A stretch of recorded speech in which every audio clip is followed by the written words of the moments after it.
Hey, this is Tracy Marie Lewis. Welcome to Color Me This. This is my first video on this channel.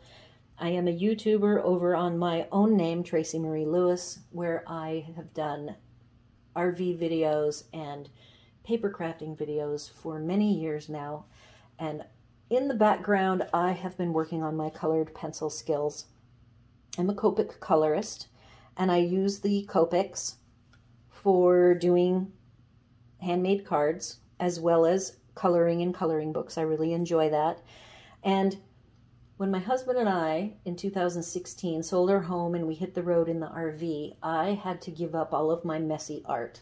You know, I love to do painting of all varieties, mostly watercolor painting. I make jewelry, and that's messy, and I do soldering, so that's dangerous.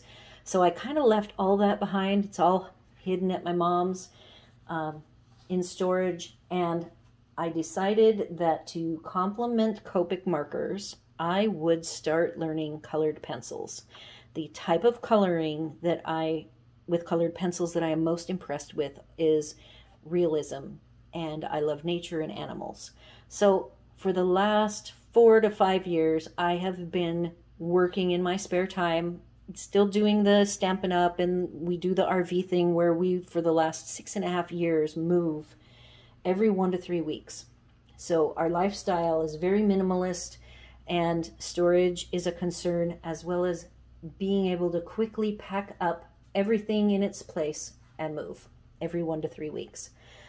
So I started working on the concept for this channel maybe last summer.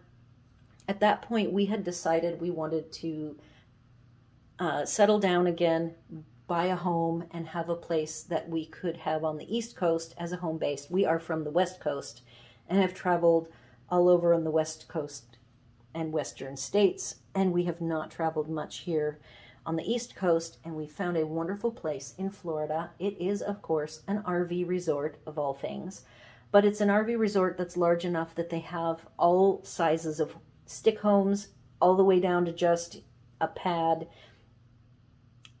with hookups for your RV if you want. And we bought a small stick home here.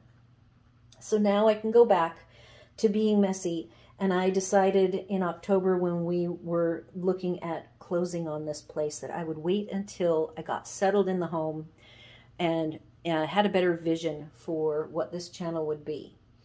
The other goal I set for myself, and the goal has been achieved with this picture you see here. I decided I wanted to take all of my tutorials, my practicing, my coloring book drawings, all of that knowledge that I have been building on, and force myself to create something from a photo on my own, without any help, just using all of the information that I have gathered over the years that I've done this, which I didn't start working on the colored pencil drawing specifically until probably maybe 5 years ago. I started to work on it and slowly collect various pencil brands. And I went in 2 directions. I have my coloring page pencils, which are the economical pencils. And then I also was collecting, slowly but surely, the high-end professional pencils to be able to follow along with the fine art tutorials that the animal and nature artists use, so that I didn't have to struggle with using a pencil that doesn't behave the same way as the tutorial instructors and what they're showing me. So this is it. I finally had a project to work on with the owner's permission. This is a dog named Grim, and he passed away last fall. So I created this, and one of the 2 owners has a birthday coming up in a week. So I worked really hard to get this finished. It is now officially finished. I found a mat for him, and it's all ready to get shipped off. And I thought, okay, before I ship Grim off, I am going to do the inaugural video for Color Me This. So here we are, and I'm going to try to keep it short, not too terribly long, so that I don't wear you all out. And I will continue some more introductory parts to this channel moving forward. So for the moment, I want to show you what my process was for creating Grimm. I was given a photo, and I have the photo here.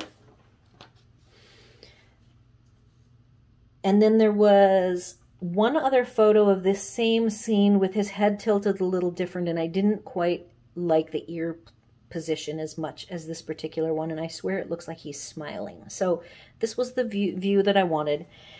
And to tackle my very first animal project on my own, I thought, okay, I'm going to do just to his collar. I initially thought I might actually include the collar, but it's so, when you zoom in, here it is just so hard to tell because it's overexposed that I just stopped. As you can tell, I stopped kind of at the collar. I let the collar, the top part of it, sort of frame off his shoulder area as a good stopping point. He has overexposed eyes, so I did the best I could at trying to reflect what personality I saw there. His nose was overly exposed, so I had to do a little bit of creative, creative license on this. So I actually used his partner dog here. I used her nose, which was a little more in focus so that I could see where the nostrils were, and I kind of used that as a guide, as well as went online and looked. I have not drawn any other dogs, by the way. This is the first dog I have drawn. I am actually not even a dog person. I am a horse, cat, bird person. So those are the projects that I lean toward when I'm looking at tutorials. But this dog, it was just the perfect scenario. I really wanted to get this drawn, and so I went ahead and I blew this one up, framed it in, and then I used GIMP to do some processes to get it into somewhat line art looking. I then have these pink lines, and what these pink lines are, I actually used an HB pencil on the back, put graphite all over the back, turned it over, and the pinks, those were my lines that I used to start the drawing. So those lines were all over, and as I completed and worked on each section of his face, I did not work on the whole piece. I actually worked on the left half first and made it look pretty good before I moved on. Then I did the right side, made it look pretty good, tried to even it so that both the left and the right looked similar. Then I tackled his nose and his mouth, which was really daunting for me, and got that somewhat complete. I did a little rough coloring down on the bottom. Then I just slowly worked. And this took me about probably a month, I guess, altogether. So once I had each of the areas blocked in, I just went layer upon layer. I do the light layer technique. I used polychromos and luminance pencils and 2 Derwent drawing pencils. And I have most of the pencils here. I'm going to show you. So I would say that he has, oh golly, at least 15 to 20 layers in some sections. His nose and his mouth probably have the least amount of layers. Those layers came together, but to get the photography flash lighting and the browns on his head took many, many layers to color up, then knock them back, and then back and forth over and over until I got it just right. So I use a Lazy Susan here. I have multiples. This is the one that I use, and I can put a project. I have 3 Lazy Susans altogether. This style I use for my fancy pencils, and then I have one on my desk here that I made myself. This is from the Dollar Tree. So this particular pencil holder comes apart. So it was in the RV, and I could flatten it, and it lived in a bag. And on the bottom I bought a couple of Lazy Susans that are just clear Lazy Susans, and I used double back tape to tape the bottom of this. And this holds my current coloring project that I will share with you now. And so for me, I have created 2 lines of colored pencil artwork that I work on. I have my inexpensive, economical pencils. These pencils, there's 48 of them. They're the Staedler, and let's just call them the 1-2-7-8. They don't even have numbers on them. Hub very nicely scraped off some of the paint so I could number them. There are 48 of them. They are triangular shaped, which is why I bought them, because I'm kind of at this point, I have the colors, the pencils that I'm going to use for coloring, but now I just like to collect some odds and ends and just unique pencils to try them out and have them in my little stable. So these are one set of my inexpensive pencils, and they are sitting here because in the midst of working on Grimm, there would be days that I didn't want to work on Grimm, and I wanted to work a little bit. In fact, over Christmas, I finished swatching these. So I'm going to show you my swatching technique next, and as well as the coloring project that I am working on. So here is how I swatch. I know a lot of the coloring book people who swatch like to swatch on a full-size piece of paper with little squares, and then above or below will be the color number and the color name. I like to, instead, I have always swatched even my Copic markers from way back when. My swatches are long vertical strips, like this size, and then this is a piece of inexpensive Strathmore watercolor paper. And I like to swatch on the material that I plan on using my pencils or the Copic markers on, so that I understand how the media behaves on that paper.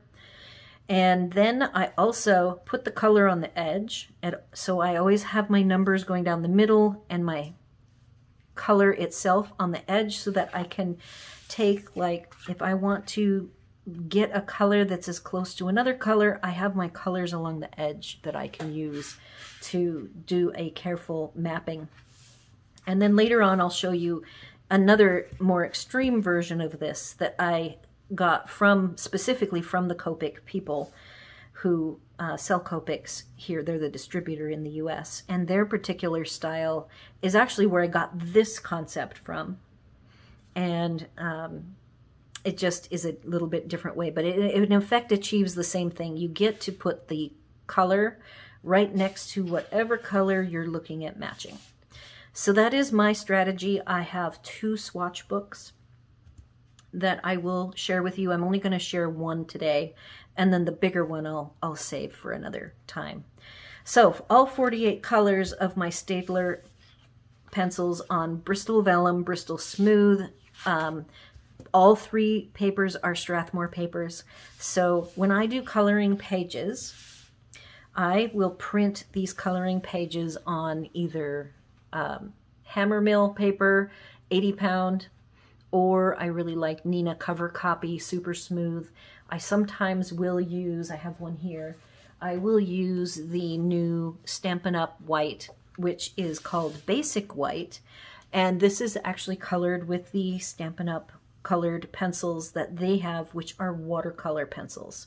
In fact, the very first watercolor pencil I bought, I had already been using the Stampin' Up! Watercolor pencils, wet and dry, and I felt that I wanted more colors. So I went ahead without a lot of research and I bought Faber-Castell Albrecht Dürer. I bought the 60. It was not long after that I enjoyed using those for watercolors and doing some more extensive watercoloring that I then caught on to the whole animal portraits beyond the coloring pages, and the main pencils were Prismacolor or Faber-Castell, and I was familiar with Faber-Castell, so I went with the Polychromos 120 set. And I think that was 5 years ago when I first got those, and I didn't do too much beyond swatching them. In fact, it's funny to look at my swatches that I did back then and how they've changed from back then to now. When I'm swatching as an actual coloring person, my purposes for swatching are a little different now. So here is a wonderful coloring page. I like to have digital art and I printed on my own paper. For my printing, I use an Epson ET2760 tank printer so that I do not have to use cartridges, because I'll tell you, I can go through cartridges like crazy, and I'm very happy with this particular printer. So here is, there are a few artists out there that have some free pages out there. I have downloaded pretty much everything I can find. And then I do buy some coloring books that then I have the digital version. This is a fairly old one that I've never finished. It's a Nathaniel Wake. I bought his, it was on Amazon, and I have the digital version of this. And so this is a printout that I did on an old printer. And here is my attempts at coloring, you know, this space marine in a battle with the ships, and I just never finished it. So this is the kind of art I like. Fantasy art, this Pegasus here. So most of the art that I like to play with for coloring page type coloring is the fantasy, you know, dragons. I somewhere have a dragon here. I don't know where it is at the moment. I like dragons and wizards and space, Pegasi. This Ruby Charm, her art is just really speaks to me, and I really enjoy it. So as you can see here, I'm only partway through. I'm trying as a goal, we'll see if I can hit it, to use every single one of the 48 Staedler pencils. I do like them. They are wonderful, soft pencils, and feel nice and buttery, and they're not waxy feeling, and they lay down nice, and then they also layer on top of each other and blend. Here's where I've been playing with the blending between some colors that are complementary and some that are not. So what I've done to organize all of these pencils, now that I am in a home, so I had to travel and keep all of my pencils very put away. There was no way that I would travel with these pencils looking like this. Every time we would pack up to move, I had to put them away. So then here's my, I have two of these for doing my nature pictures. They go, I have a separate table now dedicated to drawing that I can leave my Lazy Susan pencil holders sitting out, and it's wonderful. And then my husband just made me a shelving unit to hold the storage containers. And I use, like many of the colored pencil artists, they use these zippered pouches. I buy the 5-zipper 250 pouches. I have 3 of them. Let me see if I have a 4th one. I may have 4 of them. I think I have this particular style in yellow and blue. And then I have 2 of them in black with different, one has flamingos and one has flowers. So I do have 4 of these, and they all hold over 200. So in them, each row is 26, and you can see where I have pencils in here, and there's these gaps, which I will explain here fairly soon. Here's my luminance pencils storage. They are stored with my Pablos, Caran d'Ache Pablos, and then on the ends where I have the zippers, even though, yes, I could probably memorize which book is which, I forget. So I have these little, they're the brother label makers. So there's the Pablos, and then at this end I will have the Loom for luminance. So I do have, oops, you can't see that. So I do have labels on either ends of these books. And the order that I bought my pencils was, I had the Stampin' Up! Colored pencils first, then the watercolor Albrecht Dürers second. I got my Faber-Castell Polychromos, pretty much used those for a few years, and I did not get any more fancy pencils until maybe a year and a half ago. So I got the Luminance first, before they even, I don't even know when they came out with the last of 24. So I had this set of what, 76? And then the 24 portrait set came out And then there's 2 that you have to buy individually. So then I had the full set of the luminance. And I started following an artist called Bonnie Snowden, and she had a style, or still does, has a style that I really like with a whole bunch of free tutorials. I don't really have time yet to work with Patreon and her artist academy that she has, but I am very much enjoying all of her live draw type tutorials, and I also have her book. So before I move to this last project that I'm going to talk about, I have, here we go, 3 projects that were tutorials. They're all her tutorials. Actually, I only have 2. My favorite medium, which I want to show you, is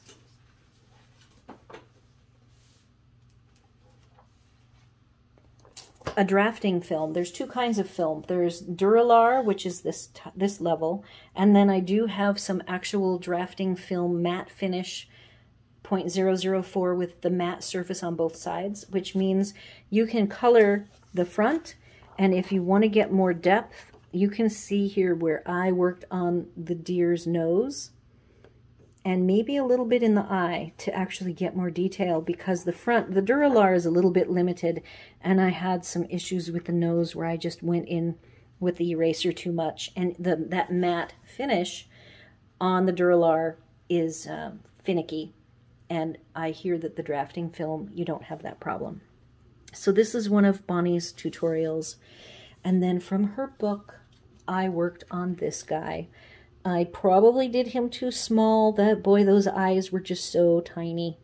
But I did muddle through, and I'm very happy with how it finished up. So these all were working with lights and browns, which is funny that my very first project that I chose to actually try to challenge myself with was black. So I had to do a bunch of work on researching how to do the black, like a black lab, any black dog with shiny hair. So I had to research that. And then my other part of my organization, as I purchased all of these different colored pencils, a couple of them are my Brute Funer 120 squares, which is why I got the Staedler triangles. Those are still in the original. I have 2 sets. One is still sitting in the original case. I like them so well, I was afraid I was going to use them up and I wouldn't be able to get them again. And so I now have 2 sets, which should last me a good long while. So this small 1-inch notebook has 2 huge conversion charts. One conversion chart that I used to set up a guide for myself to match Prismacolors. So I never owned Prismacolor pencils. I had the Brute Funers, and then I heard about the Amazon Basics, and I wanted to do a chart of which Amazon Basics match which Prismas. In the end, I got so frustrated, I just bought the Prismacolors. They were a good deal. I got all 150, and here's where I have swatched them. They, for me, as a pencil, since I'm so used to the polychromos, they aren't really my style of pencil. I'm sure if I fussed with them long enough, I could do great things with them. But in the meantime, I just used them to be able to swatch and painstakingly work through conversion charts like this that compare. This particular one is the Amazon Basics. It's a 72 set, and matched them up. And they match. There's some really good matches between the 2. There are a few artists that I like who use Prismacolors to color, and I wanted to be able to work on their projects using some inexpensive colored pencils, and that is the culmination of the Amazon Basics with My Colorful Country Life is the artist. That's her website, and she has this 37-page chart that compares all of these brands: Prismacolor, Polychromos, Luminance, Black Widow, Castle Art, Arteza, Brute Funer, the 180 Brute Funer, and Crayola. I own the Polychromos and the Luminance, Brute Funer 120. And so I used this chart for my Brute Funer comparison and the Amazon Basics. I did not create a chart with the Polychromos and Luminance. Those are going to stay for use with a different kind of project. Though who knows, someday I might decide I want to do the comparison. After the 37 pages, there's all this work, my notebook of research, matching up the colors as best I could, with starting out over here. These 3-digit are all the Amazon Basics. And in the middle here, you'll see 3 digits. This 140 is actually a Prismacolor number. So those are the Prismas. And then later on in the book, I move on to 3 digits are Brute Funers, and 4 digits are the Brute Funer Macaron, the 50 pastels. And I bought the pastels just because I liked them. I didn't really have a project or a goal or purpose for them. As I said, the inexpensive pencils I just kind of collect from a collector standpoint. I really like how they work, and I am so glad I bought them because they filled in a lot of places in the matching for the Prismacolors. So here's my final chart that has the 3-digit numbers are the match. So the top is the Prismacolor, and there's up to 3 that I can pick. One is just the ones that match the closest. And then I bury in tiny black print, I wrote down the Amazon Basic number, which is 3 digits, and you put an A in front of it, and the other 3 digits are the Brute Funers. And here and there you'll see some 4 digits. Here's a 1436, which is the Macaron. And the only colors that I did not find a match for that I was pretty happy with were the metallics, the neons, and like this is a really pale color, PC289, and I may have to go, if I ever really need that color for any tutorial that I'm watching. One of my favorite Prisma tutorial people she's a coloring page creator, I believe, and she does wonderful silent tutorials where she just sits in colors, and she'll pop up the Prismacolor number on the screen as she's coloring, and it's just a very fun style. I really like it. I find it relaxing and a non-stressful way of coloring, and I've done a couple of her tutorials that way. And the very first one was very painful because I didn't have this chart. It's what made me do this chart, because the color matches were terrible, and the final result I had some wonky colors I didn't like. So that's big project number 1. That's all done. I worked on that in June and July. The next chart is what I'm working on now. In fact, I'm at this point almost done with it. So it is from Karen Hull. She's from Australia. She is a wonderful nature artist, and you can purchase this from her. I think I paid $16.27, something like that. I will have her name. I'll have links to as many people as I can think of to give the credit for where I am at today. I will put on the video description. And we have a comparison of the Polychromos, Prismacolor, Derwent Artists, Caran d'Ache Pablo's, Luminance, Colorsoft, Polycolor, and Lightfast. And I own of course, the Prismacolor, Polychromos, the Pablo's, Luminance, and the Lightfast. So with this chart, you can see below the printed, this is printed on my printer, so the colors aren't perfect because you can see this is kind of mustardy. And the lemon yellow, when I colored the swatch area, it was very lemon yellow. So I am going through one color family at a time, and I am taking all of my pencils now that I'm in a home and I can color, sitting at a separate desk dedicated to coloring. All of the brands in that chart are going to be taken out of the books. I've finished 3 color families so far. And here they are going to live.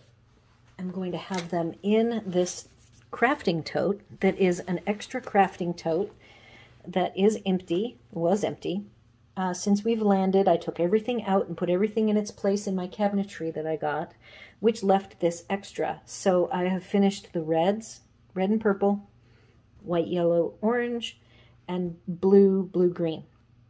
So these are some extras that are sitting out that haven't been put in their place. So I've got green, brown, and gray-black as the color families left to do. So I guess that means I'm going to only have 6 color families, which is perfect. So that is what I'm working on so that I can get myself into a mode where I color. Now that I'm done with Grimm, I want to always have a nature project that I'm working on. Bonnie has a couple of the 1.5 hour live draws that, like, one is a rose and then one is a hare. So I want to work on those. And that way I can have them over on the desk ready to go with the pencils pulled in my Lazy Susan. And that's kind of how I plan on working. I am over my limit that I gave myself of 30 minutes. I have so much more material I'm going to cover, but I'm going to stop it now. If you have any questions, comments, concerns, tell me about your journey and where you're at. What are your favorite pencils? Just anything that you would like to say. I love reading comments and I love interacting with everybody. As always, like, share, and subscribe this video so we can get the word out that this exists. And I plan on doing a video a week, sometimes 2. I will hopefully get into a nice rhythm with this channel versus my other channel where I'm doing card crafting. I think the 2 mediums, the paper crafting with the coloring, kind of go together, and we'll see where it takes us. Thanks for watching.